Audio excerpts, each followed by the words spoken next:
Hi, boys and girls. It's your friend Mr. Sizemore here from IDS. And tonight is a special story time with Mr. Sizemore. Today's book is called The Ordinary Miracle of a Purple Balloon.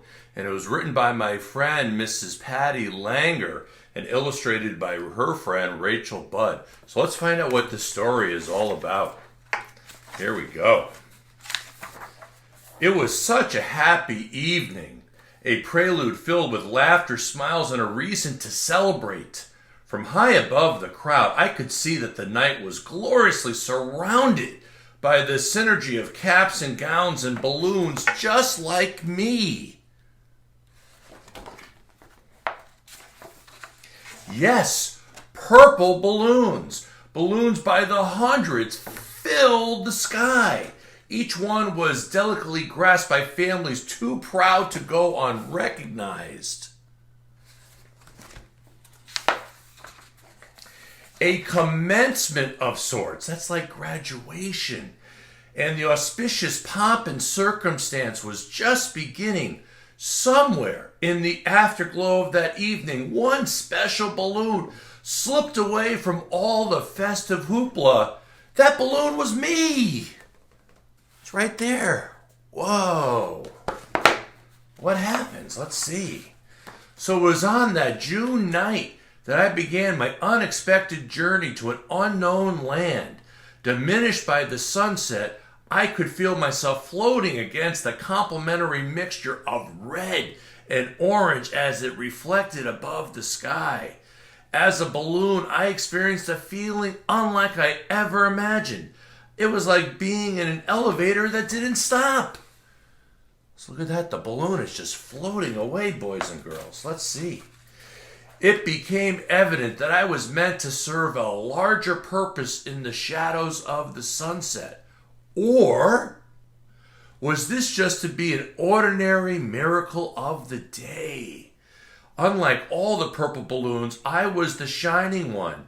I was the one called Clark North. There's the balloon, higher than the trees.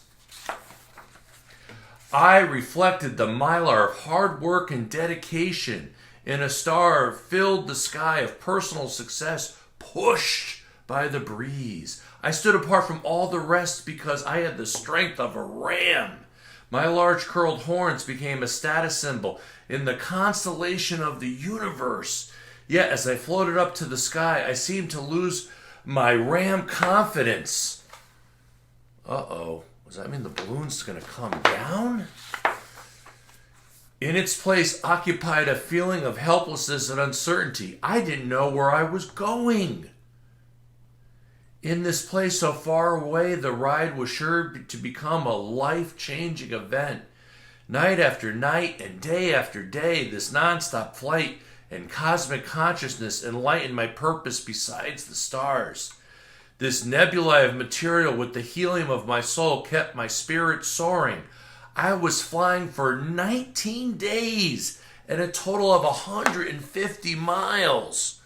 Wow, what a journey. In that time period, I came to realize something profound. For the first time, I learned that when your feet don't touch the earth, you can't feel the worries that hurt. A deep sense of peace enveloped me.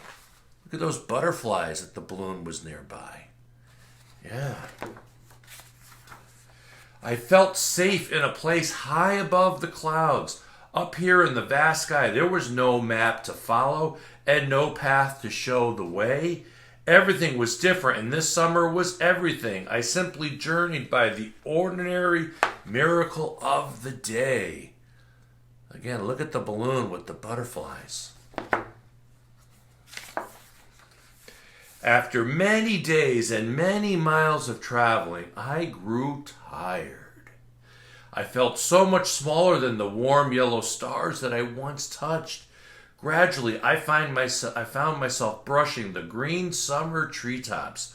Lower and lower I descended. I tried desperately to rise above the quagmire below, but failed due to the lack of helium. You see, boys and girls, helium is special. It gives the balloon the air to fly so lightly. So the balloon was running out of helium. So it was one late afternoon in July that my journey had come to an end. It was there on a green lawn in Woodstock that I landed. I was carpeted by the gravitational distance that brought us together.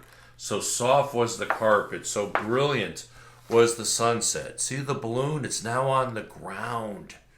It lost its helium. So it fell to the ground, but fell gently. Little did I realize that the universe truly saved the best for last, leaving the sky to remember the extraordinary miracle of each day. And that's the end, boys and girls. So listen about that story, the ordinary miracle of a purple balloon. It's actually a true story. My friend, Mrs. Langer, she found this balloon in her yard, and she returned it to the owners in New York State, 119 miles away.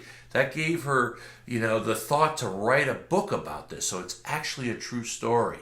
And I wore purple because the balloon was purple. So I hope you enjoyed the story, and I can't wait to see you next time. This is Mr. Sizemore saying, have a good day, have a good night, bye-bye.